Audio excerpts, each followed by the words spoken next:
Welcome, everyone, to week 6 of the Spring 2021 Career Speaker Series. Career Speaker Series is sponsored by the College of Marin County Office of Education, and the Workforce Alliance of the North Bay. The Career Speaker Series will be held from 4 to 5 p.m. on Wednesdays through May 5th, excluding April 7th. Today's program will cover the topic of environmental conservation. To get us started, I'm going to do a quick round of introductions. My name is Sita Williams, and I work for the Workforce Alliance of the North Bay. Alex Jones is here from College of Marin, and our presenters are Griffith from California State Parks and Chance Cutrano from the Resource Renewal Institute. Uh, Everyone, my name is Chance Cutrano. I use he, him, his pronouns. I thought I could give you a little sense of my title, what I do now. I wear a lot of different hats, actually, in the area. I thought I would then give you a little bit of background into how I got to where I'm at and some of the advice that I would share up front, giving you a sense of looking backwards for me, like what were the things that actually I applied to each of my decisions to get me to where I wanted to go. And then I would tell you a little bit more about like the profession at large, some ways that you could get to understand what do environmentalists do, what do people in environmental conservation, environmental advocacy do, and then give you a little sense of the horizon for these types of jobs. So just a little bit about myself. I live in Fairfax, California. I am the director of programs at the Resource Renewal Institute. I started there as like a summer research fellow and sort of built my way up over the last 6 years coming out of my undergraduate degree. And in that time, I've also acquired a master's of public administration in sustainable management from Presidio Graduate School. In undergrad, I went to a small Jesuit school called St. Xavier University on the south side of Chicago, where I studied political science and philosophy. So sort of surprising to end up in environmental work, but also not, and I'll get into that. But the other things is, I'm the vice chair of the Sierra Club San Francisco Bay chapter, so I serve on a board of directors, as well as an international board for the only environmental organization that's solely focused on the protection of rivers internationally, which is called International Rivers. And I also was elected in November to be to serve on the Fairfax Town Council in local government as well. And there are all these other things that come along with becoming an elected official, appointments and things like that regionally. So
doing a couple different things in the area, and a lot of that is tied to this trajectory that I wasn't fully expecting when I came into this.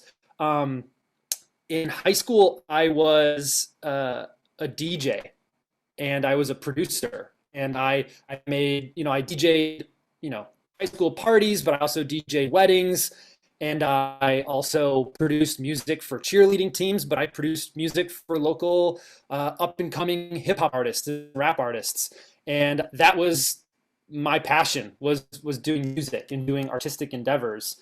And the interesting thing about that is is something that I'll touch on later too. Is a lot of the work that I did as a DJ has really truly informed the work I do in the environmental community, the work I do in my community, doing community service or doing political work.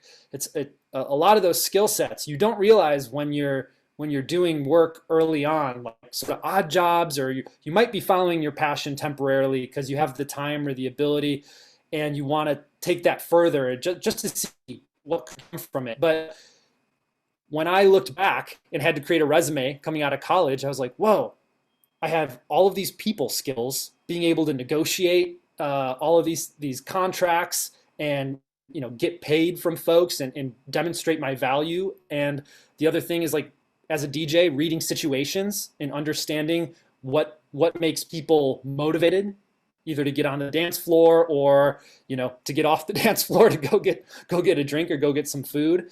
And the other thing is just the ability to improvise and to think quickly, and to be okay with the fact that like you're not, like, especially for DJing weddings, you're never gonna like have the like most exact perfect thing happen for you as a DJ. There's always going to be something that goes wrong somehow.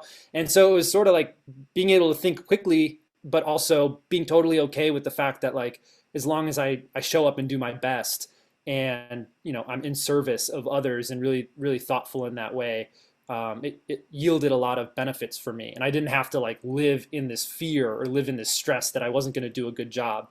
And those types of skill sets show up in all sorts of arenas. It's sort of like the generalist, skill sets, whether you're an accountant or you're a lawyer, or you are working as an interpretive ranger. Those people skills matter, and the ability to improvise and be adaptive is so critical. Um, so so follow your passions is, I am an advocate of that to a certain extent. Uh, and I think the other thing that was critical for me was knowing that there's a lot that I didn't know. There were so many things that I didn't know I was passionate about at the time. And so I had a philosophy going into college and going into my career of just throwing myself at the world, because you're often told it's not just what you know, it's who you know. But I think truthfully, it's not what you know, it's not just who you know, but it's who knows you. And if you are out there and you are letting the universe know what you're interested in, what you're not interested in, good things can come your way. It's pretty miraculous, in fact. And the other thing that I thought of as I progressed in this environmental work that I've been doing is that I still, to this day, I'm almost half of Griff's age. I'm 27, and I think really critically and process a lot, thinking about what can I do that only I could do. Like, what can I really bring? What are the core essential elements that I bring to community? Whether that's in the professional setting or in a political setting or elsewhere. And so those are some of the things that still, I still throw myself at the world. I say yes a lot to a lot of things, just because there's a lot more I need to learn and a lot more I want to learn. But that gets back to this story. So coming out of high school, DJ, going into college, thinking maybe I'll do entertainment or something. I went to school for political science, but I wasn't convinced on it. And I actually, like Griff, planned to drop out. And I really tanked my first semester of college, and it was awful. And I had somebody pull me aside and say, hey, you should just stick it out one more semester, take these. And I took a philosophy class, and for me, that changed my life. To be able to talk about the meaning of life and sort of the why, my why, anyone's why, was really informative. And I was able to parlay that class, that philosophy class, into a summer trip, a field work to go to Yellowstone National Park to study not only like wildlife, but the management of wildlife. How do we decide how we manage wildlife? How do we who makes those decisions? When did we start making those decisions? And those start to become philosophical questions. So this was a philosophy class, but applying it to real life political issues and environmental issues. And I started to see the interconnection of, okay, in order to answer those questions, I needed to know geography. I needed to know economics. I needed to know, like, when did people settle here? Why did they choose to settle where they settled? It was like at the bases of rivers. They didn't want to settle in the park itself because there were harsher conditions there. There are all these different things like that that started to percolate in my mind. And I was like, wow, environmental issues are so rich. They touch so many different areas. And coming out of that program, I decided I'm going to keep looking into investigating environmental issues. And so I took an internship, and I highly recommend, if you have the ability to, whether it's locally or you go somewhere else, to take an internship somewhere with an organization doing something you might be interested in. And I took an internship with the Sierra Club, and it was another one of those things that changed my life. I was working for the Beyond Coal campaign, working to shut down coal-fired power plants in the eastern United States, and I lived in Washington, D.C. And they gave me so much flexibility to grow as a young adult, but also they were like, you want to go to a Senate hearing about an issue you care about? Go there and write a report and bring it back and tell me about what you've learned. And they really wanted to foster that growth. And I showed up at a protest one time for the Keystone Pipeline, and all of a sudden someone was like, hey, we need someone to hold this banner. Do you mind holding this banner? I said, oh, okay, I guess, sure, yeah. And then all of a sudden I was in the front of the procession holding this banner and like doing chants about the Keystone Pipeline all the way to the Secretary of State's building when John Kerry was Secretary of State under former President Obama. And it was so fast paced. I was learning so much, and there were so many opportunities to throw myself at the world in that circumstance that I was like, this is what I want to do. I want to do environmental work. I was able to work on spreadsheets, and at the same time, they flew me down to North Carolina to organize a rally and do research on coal pollution and stuff like that. So those were some of the like really formative moments for me in helping to catalyze like, this is the direction you should head. And so the next step was I really wanted to do a study abroad, and my family couldn't afford that. So it was part of my student loans, and it was one of the most important investments in myself that I've ever made, like ever. It was an incredible program. It's called the International Honors Program. I flew from Chicago to San Francisco, and then from there to Vietnam, Morocco, and Bolivia, studying water, food, and energy policy, all about climate change. And it was on that program, meeting people all around the world, hearing all these different ways that they engaged in environmental work, that I told them what I cared about and where I might want to live. And lo and behold, someone's like, you should pass me your resume and I'll pass it to somebody. And it landed me the job that I have today. Just like on that program, someone from another country had a connection to a place that I said I wanted to go to and the work I wanted to do. And it was incredible. So now the work that I do is a lot around national parks, public lands advocacy, conservation work, preservation work, restoration work. It's about making sure that the places we've protected, that the next generation of stewards takes good care of them. And at the same time, when we're facing the challenges that we're facing today, like climate change or like racial inequities or racial injustice, and saying like, who have we kept out of the conversation? What stories have we kept out of the conversation? With the threat of climate change, how do we adapt? How do we confront the way that this place is going to change? And how do we make sure that it's resilient and it can sustain itself, or it can withstand the impacts of change, like climate change? And so I do that work on public lands, and I've started to do that work in our working landscapes, agricultural landscapes. I do a lot of work in rice fields in California. And that is like, you could have never told me when I was 18 that I was going to give up DJing at parties or on the radio or making mixes, and I was going to totally pivot and start wearing waders, and I'm measuring fish in fields, and I'm taking notes about it, and I'm giving lectures about it, and our organization is winning awards about the work that I'm working on. And I didn't give up on DJing totally, but all of those skill sets and all of the work that I'm doing is so interdisciplinary, and it all connected. And so my day to day now is it can be everything from engaging with government at the local level, at the national level. This week I was meeting with state agencies yesterday. I was meeting with national agencies on Monday over Zoom, but talking about policies to protect wildlife, to protect clean water, to protect air, and looking at researching documents, just like I was researching all the best songs that were coming out or that no one had ever heard of, so I could play them first from other countries or wherever. But just like I was doing that research, I was applying it to protection of snowy plovers, a little bird that has habitat right here at Point Reyes National Seashore on the coastline. And yeah, so I do a lot of research, I do a lot of communications work, and I'm trying to figure out how to like distill really complex problems and systems and bring more people along and bring more people to the table to figure out how we address the challenges of tomorrow today. So that's a bit about that. I think the work that I do, like work around sustainability, work around climate change, you're finding it everywhere these days. Every organization feels called to, I mean, even fossil fuel companies feel called to figure out how do they show up in these spaces.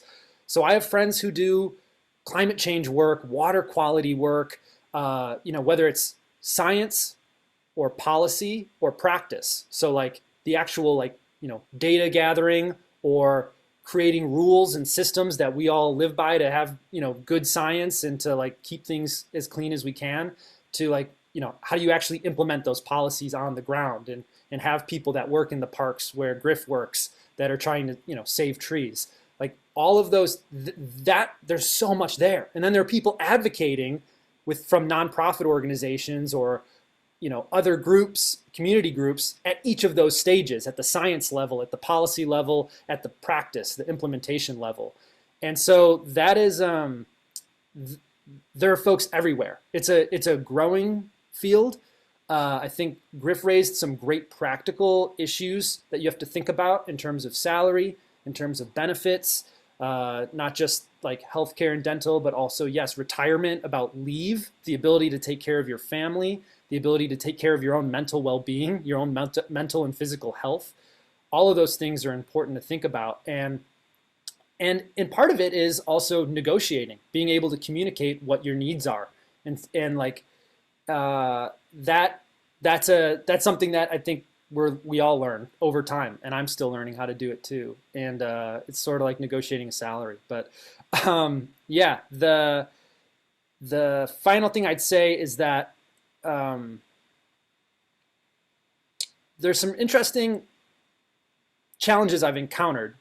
And one was like, I didn't know what the heck I was doing, so I was going to go back to graduate school. Another is, I don't know what the heck I'm doing. I can't afford graduate school at this moment, so I'm just going to go to the library. Or like seriously, my mom, when I was a kid, used to tell me that reading is the magic key to take you where you want to be. And yeah, that holds up in a lot of environmental work. It's a lot of reading. It's a lot of like pulling different things together, data together, like historical oral histories from indigenous communities. You turn over all these different rocks, and you'd never expect that you could become an expert on an issue and totally create your own lane professionally where you have so much value just by being able to read and digest and make connections that other people can't make, if you're passionate about doing that. And that shows up in everything from sustainability in clothing to sustainability in how we grow things to how we get around to how we build, all the way to like, the sustainability of like I don't know, how do you make a bicycle? I don't know. Like I went to school with folks that ran the gamut, and it was like, and a lot of it was not just like environmental sustainability, but a lot of it was social. Like, how do we sustain each other and have healthy communities? Because that's a huge piece of that puzzle at the end of the day. So I think there's a lot of money going into this space, and I'm happy to answer any questions as well for this last 9 minutes. And yeah. Yeah, actually, that was going to be one question. I'll go down the list. Like, with post-pandemic, like funding, coming around for these types of roles, conservation. Do you see a lot more jobs opening up in this field? With the way its current state right now, with everything going on. Yeah, absolutely. I think right now what we're seeing through the pandemic is there are a lot of organizations that got really big and we're hiring a lot of people, and then they're saying, well, how do we confront this pandemic? And so all of a sudden we're seeing a lot of strategic planning happening across from government to nonprofits to the business sector as well. How do we come back from the pandemic better? And at the same time, we're facing a lot of really gnarly challenges and goals that we've set for ourselves. Like Governor Gavin Newsom saying, no new gasoline vehicles will be sold by 2035 in order to reach our climate goals to be carbon neutral by 2045. And that's like, well, how do we do it? We have to create a lot of new jobs. There are a lot of new incentives. There are a lot of new ways that we have to figure out how to live in the world, and that's going to foster a whole new industry. I think, yeah, we're going to see it in every sector. Just over the next decade or so, there's going to be a pretty rapid transformation of a lot of new jobs, and it's not just people that are like, for the entrepreneurial folks that are on this call, it's not just people that are like going to give you jobs, but like there are opportunities for all of us to say, where are the gaps? What do we see that are gaps in society or problems? I try to tell this to young folks that want to come and speak at town council meetings, is like, what do you see in our community that doesn't make sense? Like, it's time to ask big questions. And when you do that, you can find some cool ways to either get some grants as a nonprofit, or somebody will pay you to start a business to make some money. So there are a lot of opportunities for sure coming out of the pandemic. And staying on the topic of opportunities, a question in the box was, what are some like career options for scientists that you see in this field that are kind of coming up? Maybe like emerging areas of focus for scientists that might come up to you? Yeah, there are some huge ones. So I work with some folks on like in the engineering space, especially like bioengineering work. Like, think about Beyond Meat or Impossible Foods, like these alternative meat companies. There are a lot of companies that are competing in this space right now and trying to think like, what is the most sustainable food of the future look like? And so you're seeing a lot of that biotech work from the environmental space. And then there are all of these sustainability jobs that come along with that. Like, how do we report, the amount of emissions that are coming from our business? How do we report where we're sourcing our materials from, or how sustainable our operations are? So you're seeing those types of things, and it's not just in like making meat or fish or alternatives, like vegan alternatives to cheese. And there are plenty of companies that do that here in the Bay Area. But you're seeing people looking at the microbial level, like how do we understand like the fats in microbes in nature, and create products like that. I work with people who do work with algae. So there's a lot of work that's trying to continue to like expand our knowledge base about the world around us, and it's like a new frontier of science in a lot of ways. And the other thing is, like, I think another rich area of food is not just in the lab or in the building, but how do we understand what's going on in the natural world? Like, we know so little about the soil, about the microbes in the soil, and we're starting to see people saying, if we want to get a handle on climate change, we need to know better how soils and oceans and rivers and other lakes and water bodies, how they take in and soak up carbon sequestration, and also how they give it out and how that varies across landscapes. And so that's a huge unknown, for a lot of like we're using models to figure it out and lots of equations. And so that's some of the work that I do, like putting on waders, putting on boots, going out and taking water samples and running those samples and looking at all the different little, you know, plankton and microbes in soils and in water columns. So I think that's a new emerging area of like, if we want to get clear about the climate budget of this planet, we need to know a lot more about the world around us. Yeah, thanks for sharing.